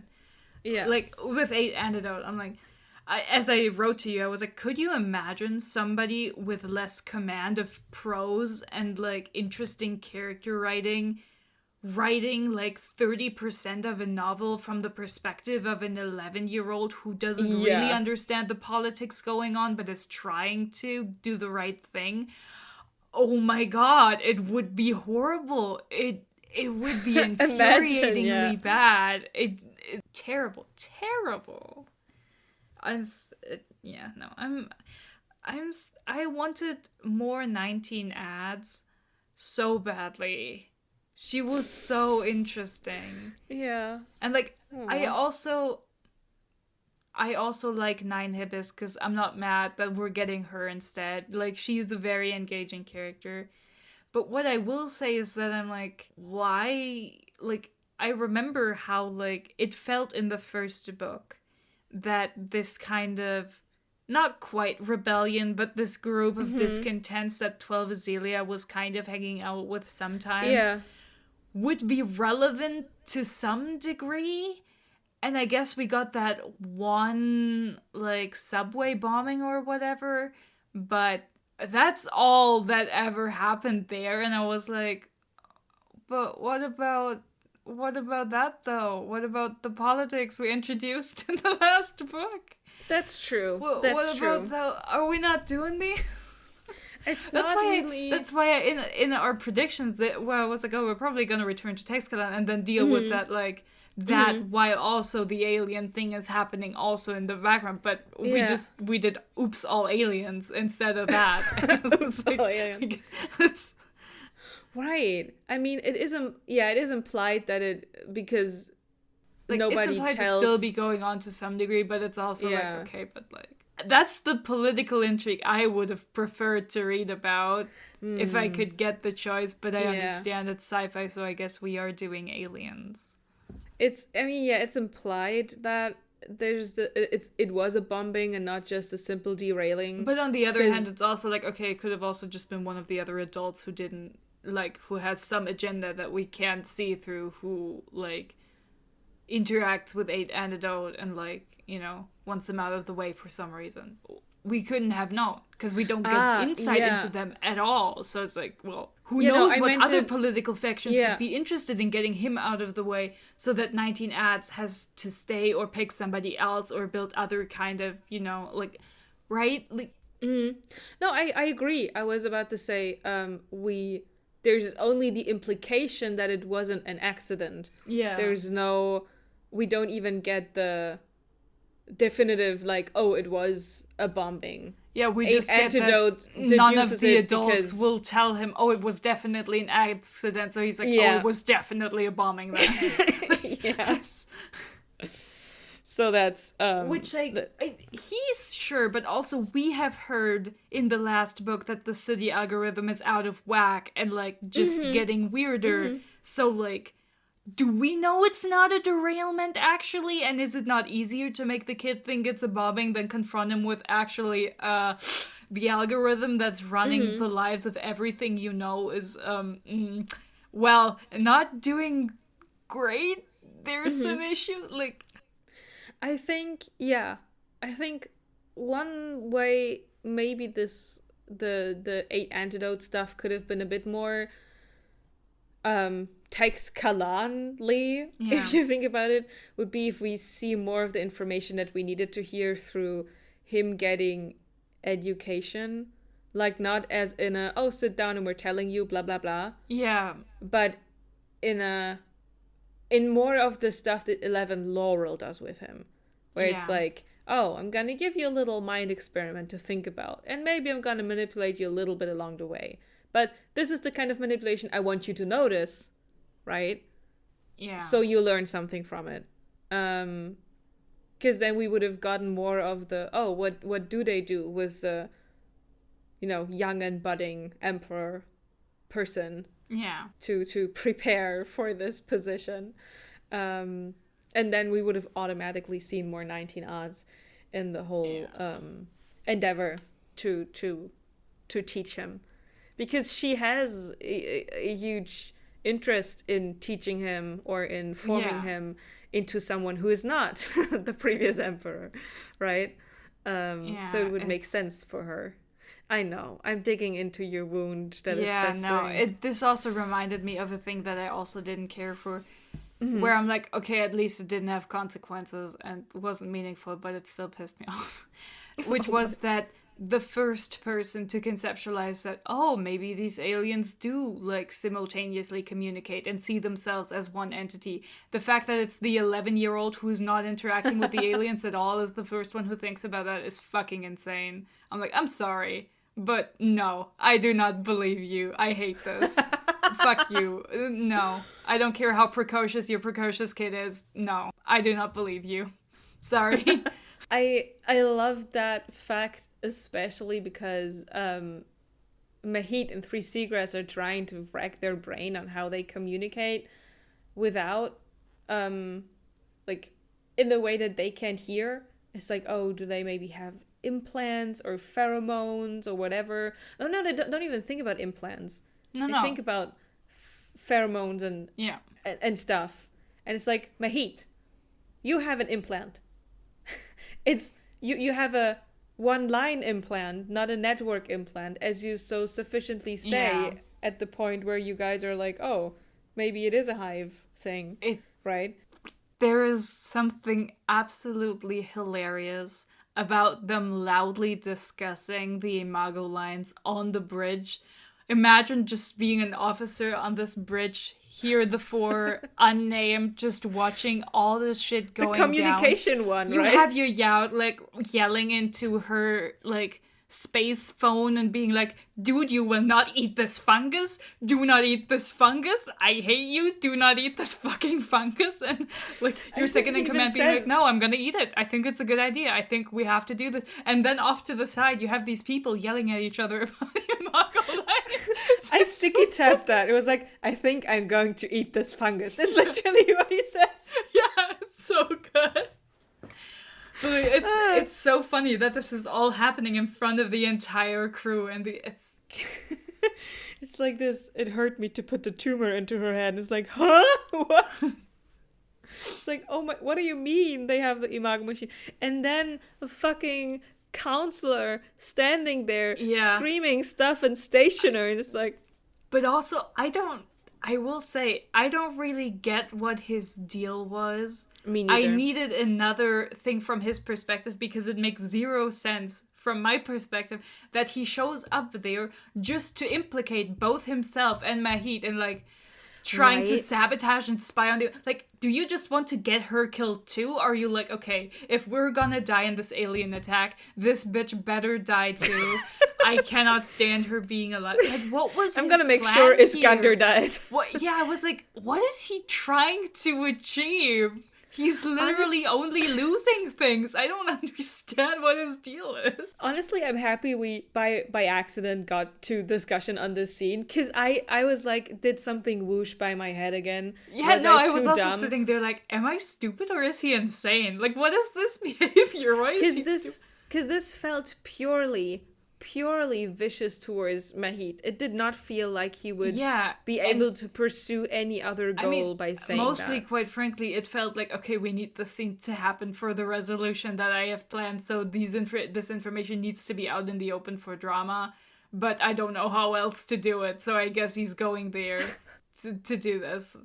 That's, like, literally, I'm like, what else could he possibly achieve here? Like, it makes no sense. It's just... I was like, what is his deal? I also felt like the sentence of Nine Hibiscus going, oh, do you think this is the first stationer ship that would get lost in the crossfire in this war? And Mahit is like, huh? And then, the plot is already progressing. And I was like, Mahit took that too easy. Like... a Yao like telling you, oh yeah, no, we might have shot a couple of you, like, while we were shooting other things, we just didn't care. It's like, because it's not like previously described where it's like, oh no, they didn't see the ship, they just fired at the alien ship, right? It's a confessional of, oh yeah, we did see them, but yeah, we did see them, but, like, we had better things to do, and we didn't care. Because it changes the situation. Yeah, it changes it a lot, right? But we're just moving on. Because I'm still like, what was his deal? Like, just going on the bridge and immediately being like, yeah, she's a traitor, and yeah, she's been spying on you, and she did it badly, and I'm upset about it. I'm like, man, you were preventing any further spying she could have maybe done later on, right? You're like, you didn't tie them up in this war even though we wanted you to. And it's like, dude, you shouldn't say this. Like, even if everybody knows that's your intent, like, don't say it in front of all of these... Don't say it in a ship where everything is getting recorded. Like, what do you mean, man? The worst thing is, what are you doing? Like, he's like, I want to play the long game. I want to play the long... exhausting each other in the war game, and then he gets impatient after 3 days. Yeah, or something. I mean, it is that the aliens are showing up and like closing in on the station. But obviously that is part of the long game. That's a risk. That was not part of his game at all. Not his game, but it's a risk he knew that he might take, right? If you prolong a war on your border regions, there is the chance. That's true. Of them coming for you, right? Yeah, but I just don't get what he would... Like, at the end there, I was like, what is he even doing there? Like, what... Yeah. I think he was just there because the author knew she needed him to be there, and she needed information to be revealed, and she needed him to be there to definitely exile Mahit for the rest of his life and the life of Aknel Amnarbard and, like, everyone else who's currently in power. But on the other hand, I'm like... Dikaku Anchu, yeah. Yeah. I was just like, okay, but why is he doing this, though? I do not understand him. He could have sent an angry At least I understand message. What Amnarbard's deal is, which is very funny. She is... Honestly... I feel like she's dealing with some sort of compulsive OCD about, like, no, the lines need to be clean. They need, like, I feel like she's having some issues of her own, but at least she's interesting. Like, at least we know what her deal is. Of all the counselors, she was the most fun and interesting to me. Not fun in a, oh, this is a great person way. No, but fun in, like, oh, ma'am, you have a lot going on. Yeah. Because it was, The pilots, it's like, okay, pilots don't really have that strong of an opinion. Mining obviously has because of Iskander, Yeah. right? And then you have Heritage, who actually has some palpable beef with Mahit. It is so funny.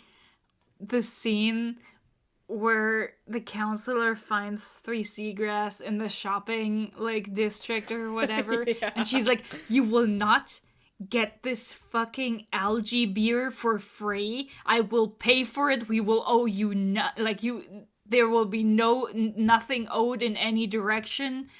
You will leave immediately. How dare you try to talk to people?" It's really funny. And Three Seagrass is just like, "Oh, this is very weird, but okay." It's like this one-sided beef generational feud, but it's like it's really funny. It's just all the generations in it really Amrabat's is head, the right? energy of like this woman like viscerally hates your boss and your company, and you're literally just working there, and you're just like, I just wanted to try what kind of food you have. I'm not like even doing anything. It's like, you know, like in a mall, one of the employees from one of the stores in the mall goes to get something for lunch. Yeah. And they still have the uniform on. And just a random other lady sees them with the uniform. Like, it's an Apple store or something, right? And she's like, I hate fucking Apple phones. She's like, we don't serve your kind of people here. Get lost. And the employee's just like, I just want a sandwich. Yeah, no. But I like the fact that that Mahit has like the problems with the council and everything. But for the most part of the book, I did not understand most of the motivations in the way that they conclude with the council. Like, okay, the pilot one has the introspection of, oh no, can I use the memories I have of all the pilots who came before to maybe, you know, look for a new place to live for the whole station, right? Yeah. But the mining one, I really don't get. No, the main thing is that even mining, these people are insanely insular and reactionary and xenophobic, and that's like really important. And like there is some validity in being extremely suspicious and like negatively inclined towards the empire, because yeah, even like culturally, like imperialism is still imperialism, and it feels bad if like you see your own culture being lost because your youth is only interested in the shiny new thing from these people that, you know, would subjugate you if they could. So that is like to some degree like understandable, and him being like, yes, I want to destroy them because I also hate them. I'm just not, you know, heritage, so I'm not trying to root out people who like them in our camp. I'm just trying to get them as like weak as possible so they can never threaten us again. So it's like, well, okay. I love that no one in a position of power here and on any side, like in any place, is like concerned about casualties at all or human life in general. They're just like, nah, fuck you, got mine. Like, you know. Yeah. That's cool. Like, okay, all of these people suck so bad.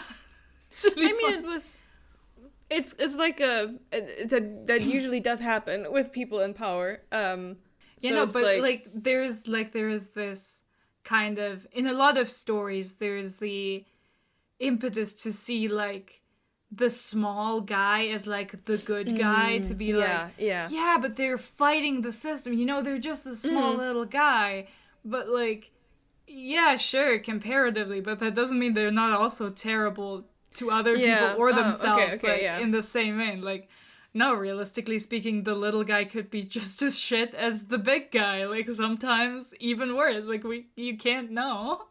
Yeah, so I think it's a good, like dismantling of this, like, space opera idea of, like, no, the little guy is fighting against the big guy, and they're, like, the good underdog. ones. And then you're like, oh, no, the underdog is also a rabid piece of shit that you should not go near if you can. The underdog might not be a Doberman, but Chihuahuas do bite. You know, it's like the underdog may be smaller, but nice is not in the package. It's just gonna bite you in the ankle and not the knee. You know, it's like It's really funny. It's just like, yeah, Yeah. all of these people suck so much. But in true, I was also, listen, the 16 Moonrise being such a bitch in the end to not listen to the fucking Emperor's orders. It's like, why? Because from the talk that they have previously, 9 Hibiscus and 16 Moonrise, it felt like they were at least both like on the team of Tykes Kalan.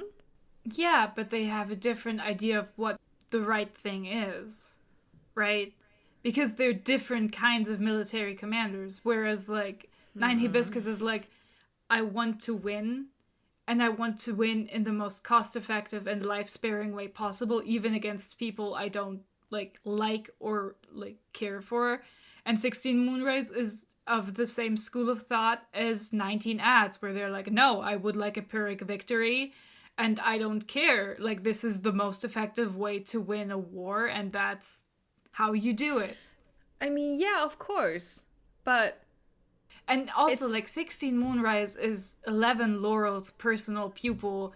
She comes from a line of people who are not that invested in what the Emperor wants, but they think that the Ministry of War is the ministry that is the best for Texcalan. So what they want and think is right is also what is right for the people.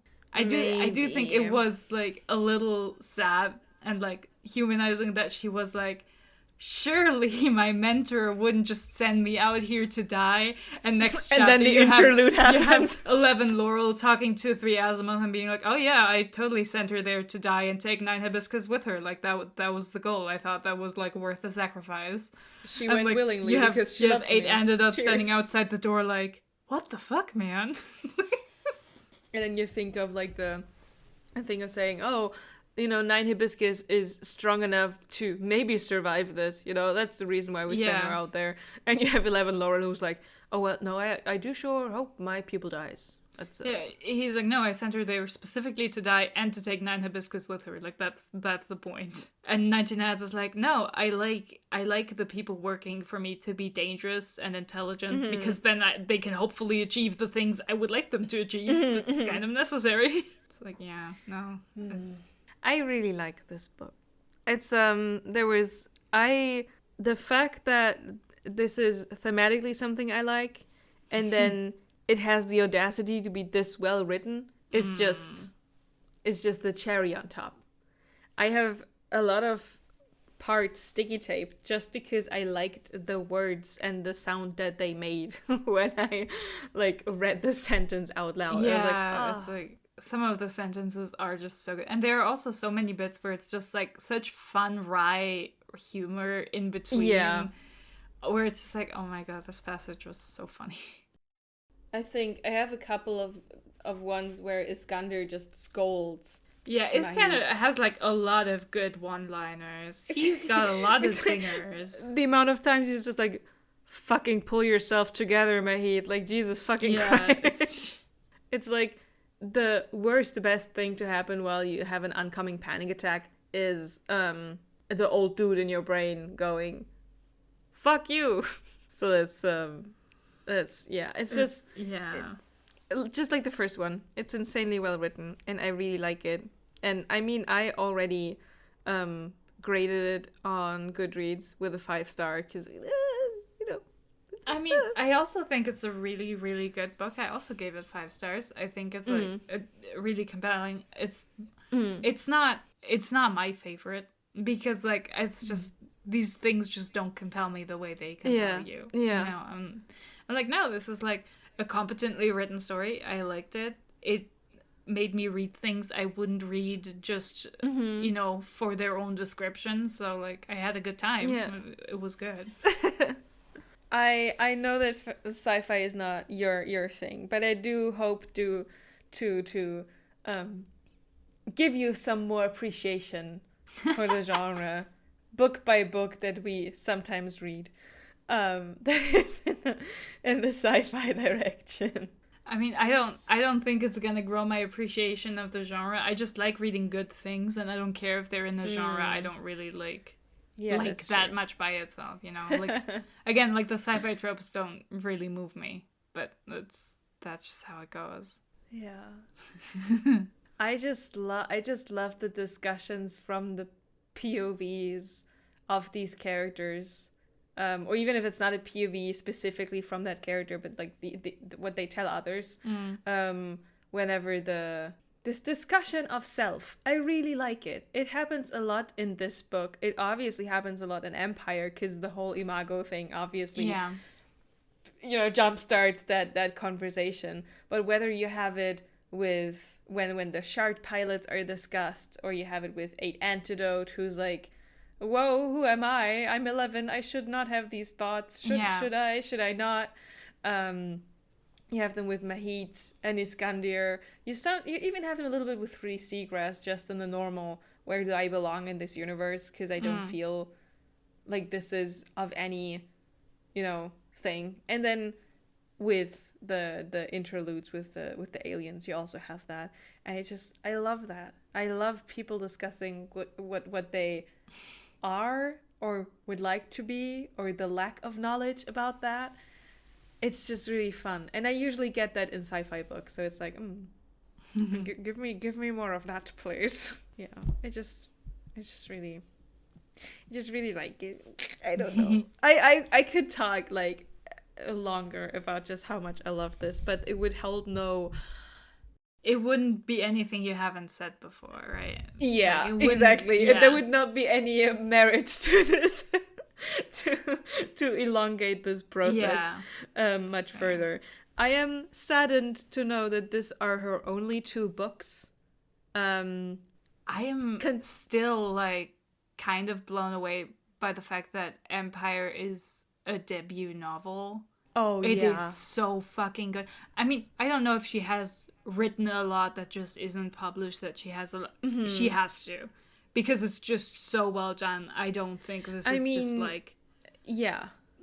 The first serious thing she's ever written. I don't think that. But it's like so incredible for a debut. It's like, wow, that is like legitimately incredible.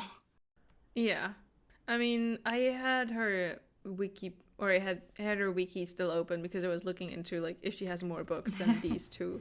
I mean, I'm sure she's gonna come out with more books after this. I sure hope so.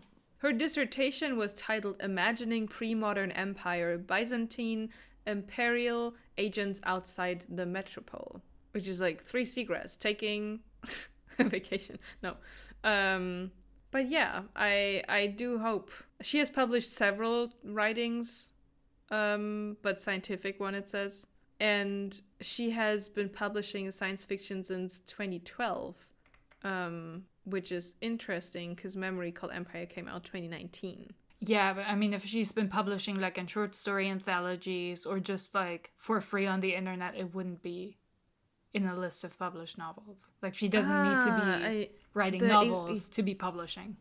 The English article is a lot more extensive than the German one was. She has written a novella in 2023. Called Rose and House, and then she has a lot of short stories. The short stories are the ones that start in 2012. Yeah, that's what I assumed. I was like, there's no way it's the first like ever serious thing she's written like professionally, but for a first book, it's still like really, really incredible. The first one is called Lace Downstairs. That's really funny. Did she start writing porn? That's the question. I'm sorry. It's probably a metaphor, you dirty, dirty heathen.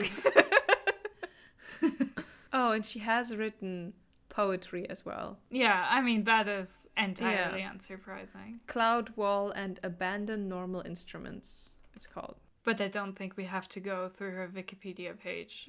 No. I'm just like, you can do this on your own time. Yeah. And then, like, read everything else she's written or whatever. Me? Yes. Exactly. Me? Yes. That's what I... That's the idea. No, I really like her style of writing. No, I mean, I like it too. It's like a delicious little morsel of fun. Well, delicious little morsel, 500 pages. tiny morsel. Really, really just like a morselet. It's so small. So small. Well, I could say we can wrap this up, right? Yeah. We talked about the things we liked or felt neutral about. All in all, amazing book. Read both of them, the first and this second one. I mean, yeah, if you're gonna read the first... I mean, if you don't enjoy the first, don't bother, but, like... Yeah. You should read both of them. You should, definitely. Hope you had a good time listening to us babble about a book we liked for once again. But no, actually, last one was Night Circus, which we also enjoyed. I was about to say, we've been having a lot of books we liked. Yeah. So it's time for another... Yeah, it's time for something else that sucks. I mean, we're gonna be reading Akatar soon, so, you know. Spoiler alert! Spoiler alert. But yeah, no, we hope you had a fun time listening to us. And also, since you watched this video, had a fun time reading the book as well. And you better not have watched that without reading. We'll get you. If you did that, we will find you. We're gonna send an attack deck immediately. Or, you know, a copy of the book, just so you finally read it before. Okay. Thank you for listening, and bye-bye. Bye-bye.